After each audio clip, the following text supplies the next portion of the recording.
Has the increase of today's technology replaced the need of an open house? The answer is no. Open houses are the best opportunity to one, get maximum exposure for your clients, but two, get maximum exposure for you as an agent for the opportunity to meet new people and get new clients. Early on in my career, 65% of my business, my new business, came from open houses. The key for an effective open house is to make sure you start early. So typically the Monday before the open house, we'll do a sign writer that says open Saturday or open Sunday right on the sign. And then we'll do a video of the home, just a quick walkthrough, not showing all the secrets, but all the cool highlights of the home. We then take that video, we post it in our social media, sharing it to all of our friends and family, asking them to share it in case they know anybody that'd be looking at moving into the neighborhood or wanting to upgrade their home. You can then take that and drop a pin on move-up areas and then do some target marketing a couple of days prior to the event. The other thing, there's all kinds of different sites that you can syndicate out. There's different open house directories and things that you can also make sure that they're free, that you can make sure that you get on that list as well.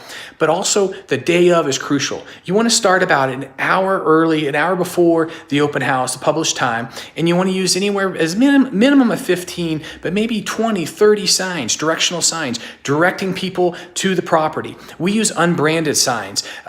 For whatever reason, we get a little bit better traffic. Maybe it's because they think it's for sale by owner, whatever it is. But anyway, we use the unbranded signs to get in. We use red, white, blue, yellow, and green flags that come down, promoting the house, again, bringing a lot of attention to it.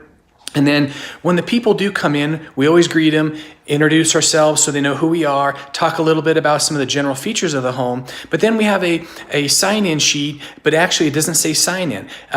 We don't have them do it right away, but as they walk through the property and then as they come back through typically in the kitchen, we'll let them know that we have a list where if they want to get property alerts as far as new listings coming on the market in this neighborhood and surrounding neighborhoods, they can put their name down and we'll send that information to them. There's also a box that they can check where they can receive monthly market trend activity on what's happening in the community as well. Again, trying to add a lot of value to them, but not trying to be that typical salesperson that no one wants to be around. So as they go through the home, we ask them just general questions.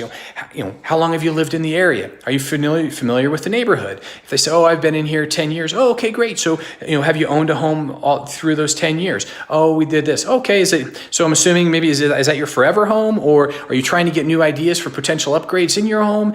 Then typically they're going to engage in that conversation. And obviously what you want to know is are they in the market or not? So trying to be their friend, trying to just ask simple little questions to keep the conversation going. And then towards the end, I usually will ask, well, if you stumbled across the right home, would you consider making a move? And then they typically will say yes or no.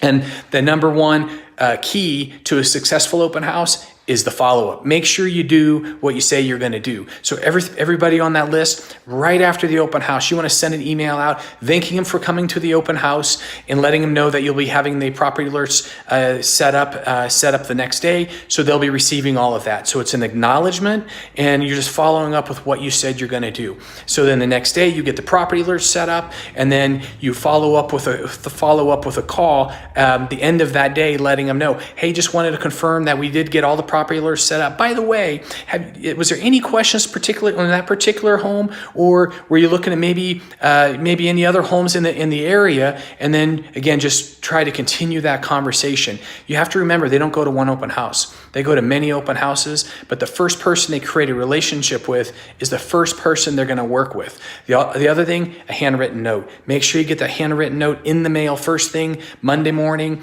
or if you do it on Saturday, drop it in right after the open house. You want that to hit their door quickly, so again they think of you.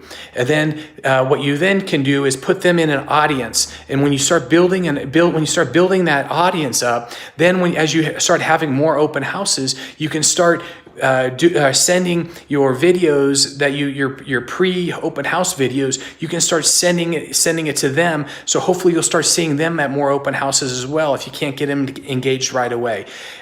So again, a lot of key things to having a successful open house, but it starts with being prepared prior to the open house. And when people start showing up, you have the big old smile, you're asking the right questions in the right order.